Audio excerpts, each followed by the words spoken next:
Good day, everyone. I'm Sir RG Layson, your math tutor and guide on this exciting journey through the world of numbers.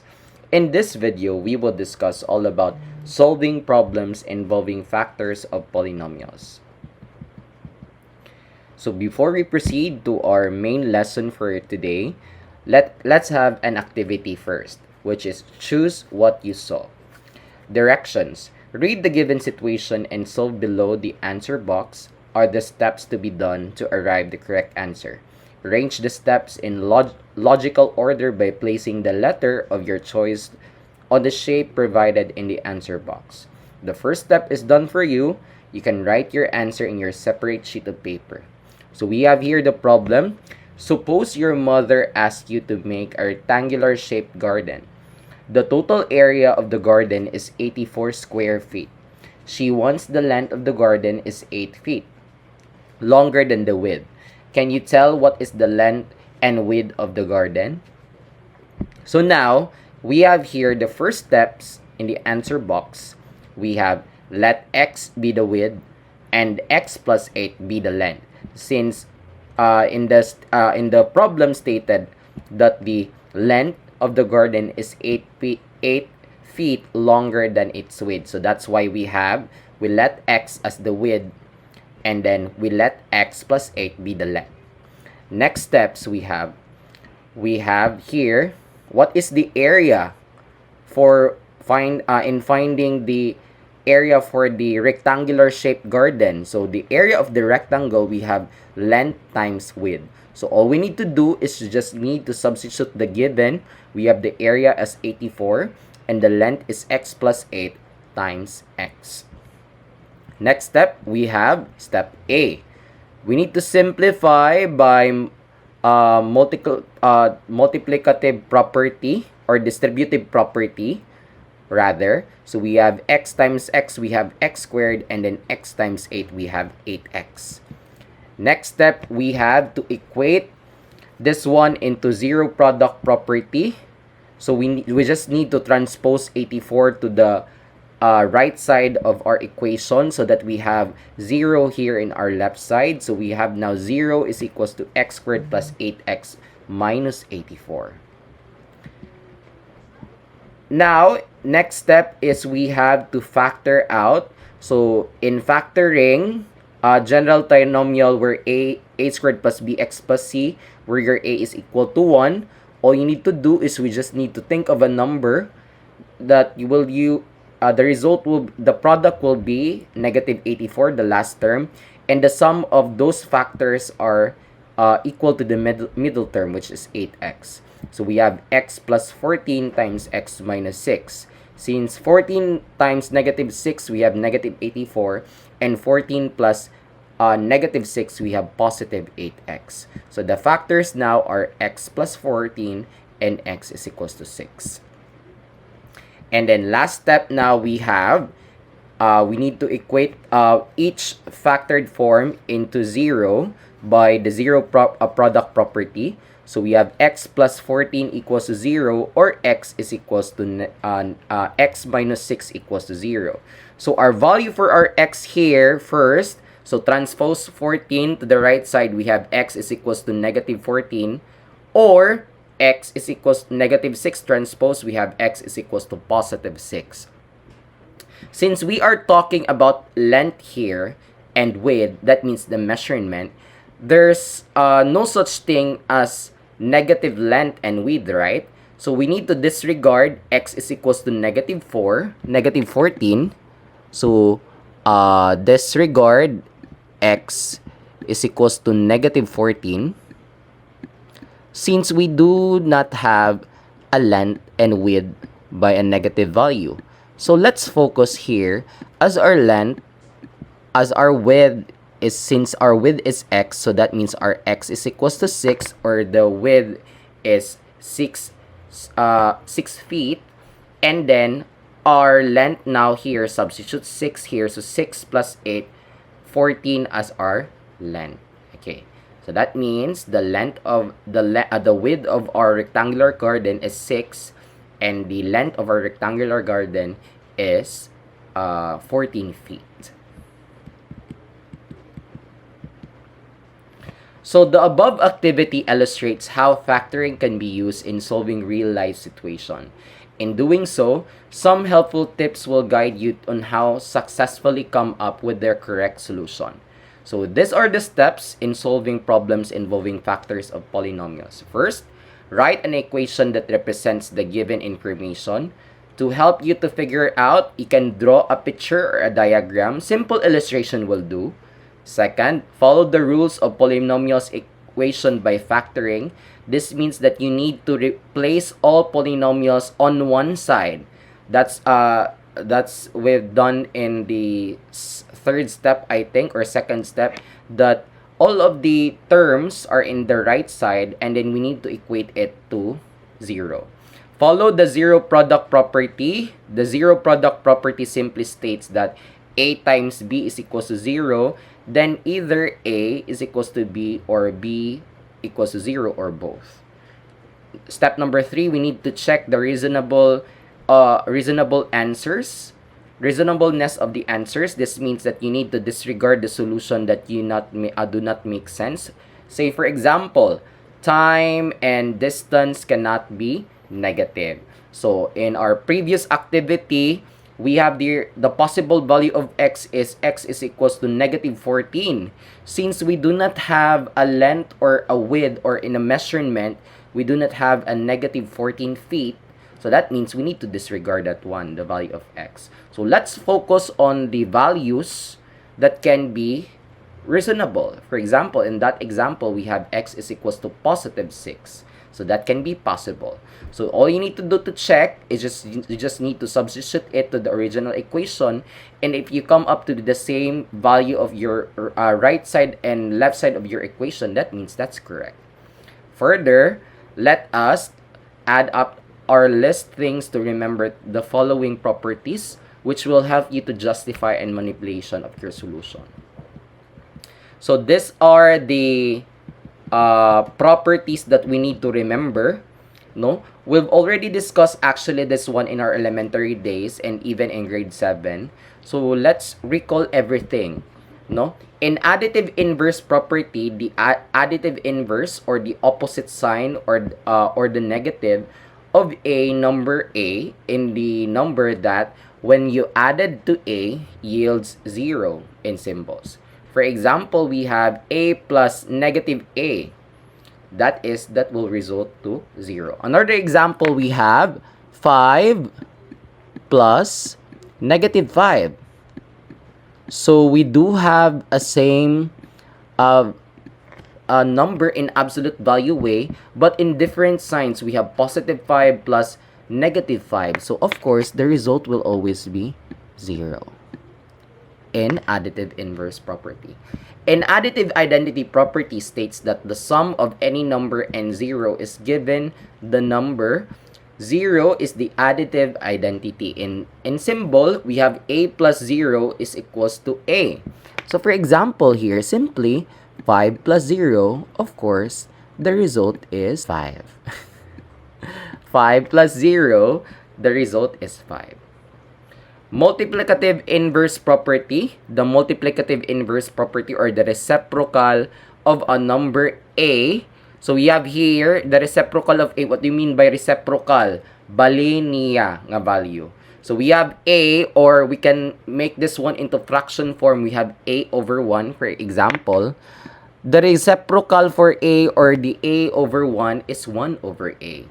That when we multiply to A, the product is 1. And simply, A times 1 over A. So we can simplify this one, no? So that is equal to 1. So 1 times 1, we have 1 over 1, or equal to 1.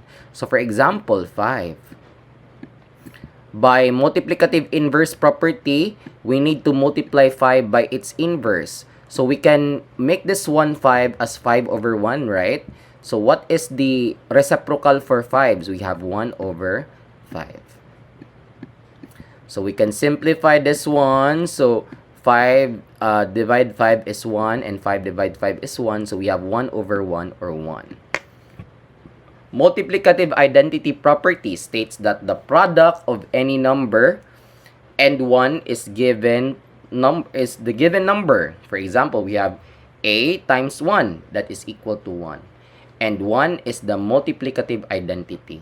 So, for example, we have 5 times 1. So, of course, we have the result is 5. Next, commutative property of addition. The order of the addends does not affect the sum. If the symbol a plus b is equals to b plus a. For example, we have 2 plus 5, 2 as our a, and 5 as our b. So, by commutative property of addition, we can write this one as 5 plus 2. So, they have the same result. So, they have the same result, of course. 7 equals to 7. And by distributive property of multiplication states that when a number is multiplied by the sum of a number, the first number can be distributed to both of those numbers and can be multiplied by each of them separately. In symbol, we have a times b plus c. Distribute this one, a times b, we have ab. And then a times c, we have ac. So another example, we have x times x plus 3. So by distributive property, we have x times x, we have x squared. And then x times positive 3, we have positive 3x. Okay.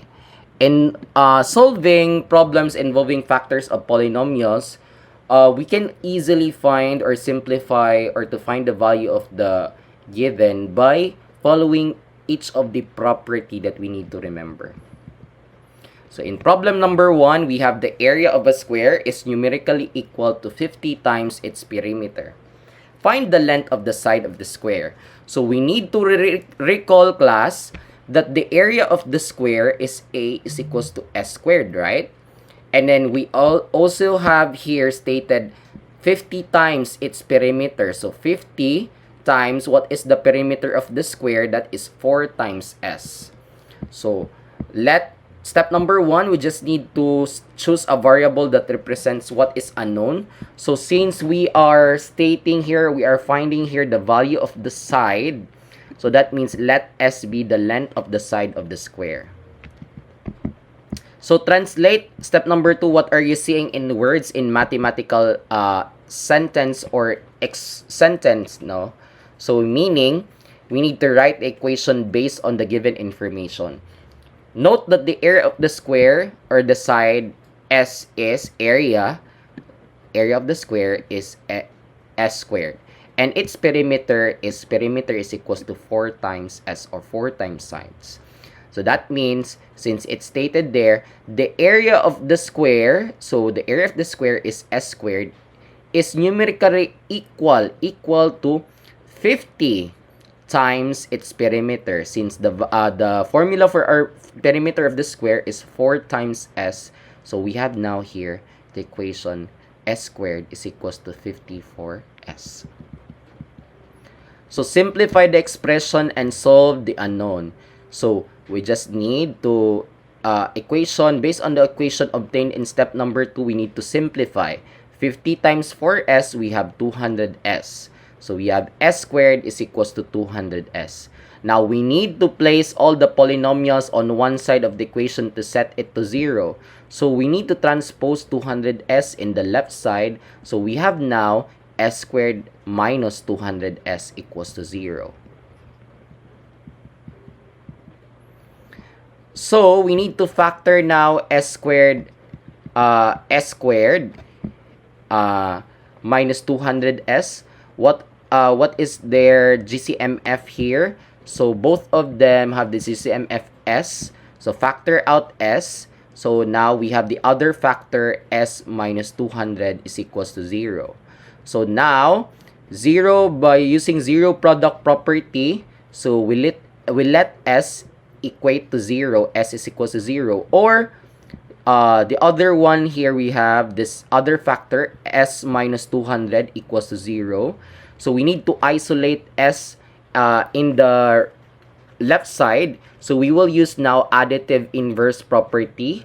So when you add 200, we need to add 200 both sides to isolate S. So we have now S is equals to 200. Okay. Since the length of the square could not be 0, no?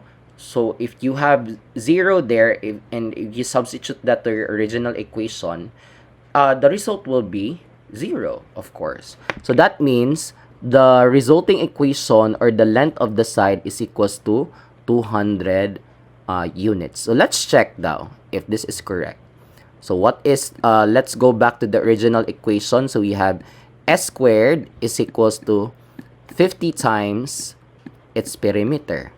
So times 4S. So all we need to do is we just need to substitute the value of our S, which is 200. So now we have 50 times 4 times 200.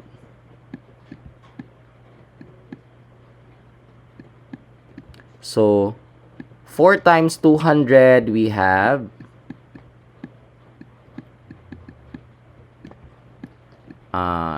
800, right? And then 200 squared, we have 40, am I right? 40,000. So 200 squared, okay, 40,000, right? So 40,000. And then 50 times 800 is 40,000.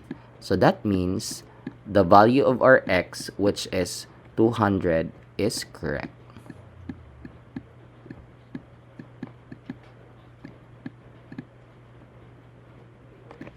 Okay.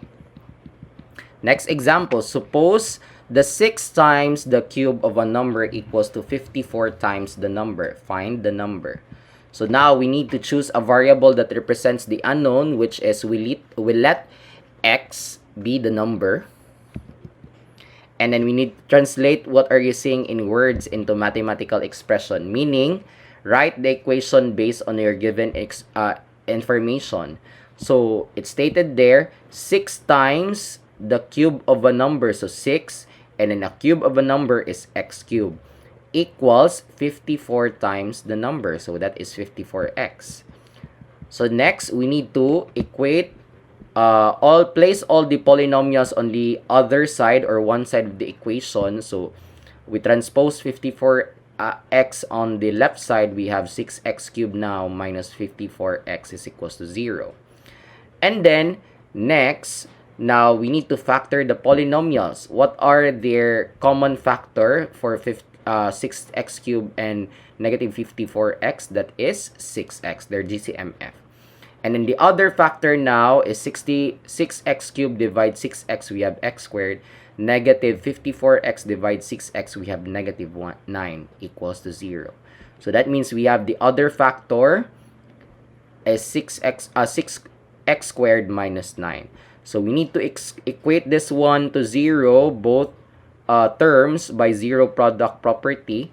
So 6x equals to 0. So we need to isolate this one. We need to isolate x. So that is 6x divides 6. So we have x now. And then 0 divides 6 is 0. X is equals to 0. So we have the other factor, x squared minus 9 equals to 0. So we can also factor x squared minus 9. There are perfect square binomial. So that means we have the result x minus 3 times x plus 3 equals to 0. By using the zero product property again, we will get x minus 3 equals to 0. Let's use the additive inverse property. So we need to add both sides by 3. So we have here x is equals to positive 3. Or the other one, x plus 3 equals to 0. Same, we need to subtract both sides by 3 so that we can isolate x. So that means x is equals to negative 3.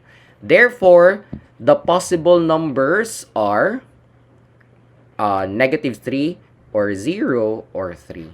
You can check this one by substituting it to the original equation. If you will have an equal value of your left and right side of your equation, that means that is a solution.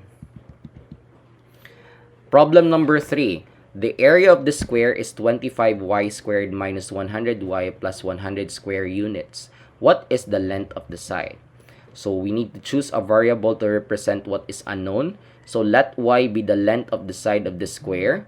And then we need to translate that what you're seeing in words in mathematical sentence. Meaning we need to write the equation based on the given information. So we have here 25y squared minus 100y plus 100 equals to 0. So now, we need to factor the polynomial. So since we have 20y squared is a perfect square, and then our last term also is a perfect square, so we have here, we can factor this one into a minus b times a plus b. So what is the perfect square for 25y squared? We have 5y. And for 100, we have 10. So we have now 5y minus 10 times 5y minus 10 equals to 0.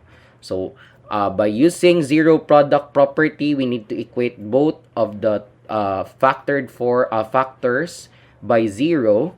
So now we have 5. Let's focus for this one. 5y minus 10 equals to 0. So we need to isolate y here. So we need to use additive inverse property.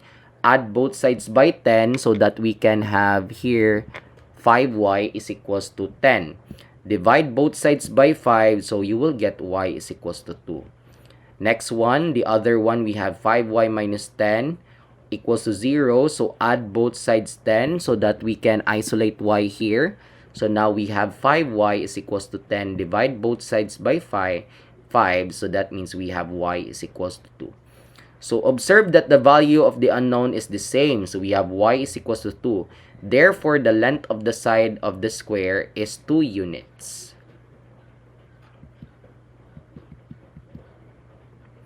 Okay, problem number 4. The square of the number is 20 more than 8 times the number. Find the number. So choose a variable that represents what is unknown. You can use x, y, z as your variable, represents your unknown. So in here, we let z be the number. And then we need to translate what are you seeing in words in mathematical expression. Meaning we need to write the equation based on the given information. So we have here the square of a number. So we have z squared is more than 8 times the number. So we have here 8z plus 20 more than 20 more than 8 times of a number. So we have 8z here plus 20. So we need to next one. So we need to simplify the expression and solve for the unknown. So we need to transpose 8z plus, or we can use the additive inverse property, no, to have an 0 in the right side, or we just need to put all the terms in one side, which is we need to transpose, or we need to use additive inverse property to have 0 in the right side. So subtract both sides by 8z and negative 20. So now we have 8z minus 8z, we have 0. 20 minus 20, we have 0. So that means we have now z squared minus 8z minus 20 is equals to 0. And now we need to factor this one. So how to factor? Okay, by general trinomial ax squared plus bx plus c, where your a is equals to 0, we need to think of two numbers that if you will multiply that one, it will result to negative 20. Since we have here negative and the middle term also is negative, that means they have different signs. And then if you add them those factored number, it will result to negative 8. So since our middle term is negative, that means the greater value must be in absolute value way is negative value. So we have here the result of negative 10 and 2. Since negative 10 times 2, we have positive 20. Negative 20, sorry. And negative 10 plus 2, we have negative 8. Okay. Since we have by zero product property, we need to equate each factored form to 0. So z minus 10 is equals to 0. So let's focus in this one.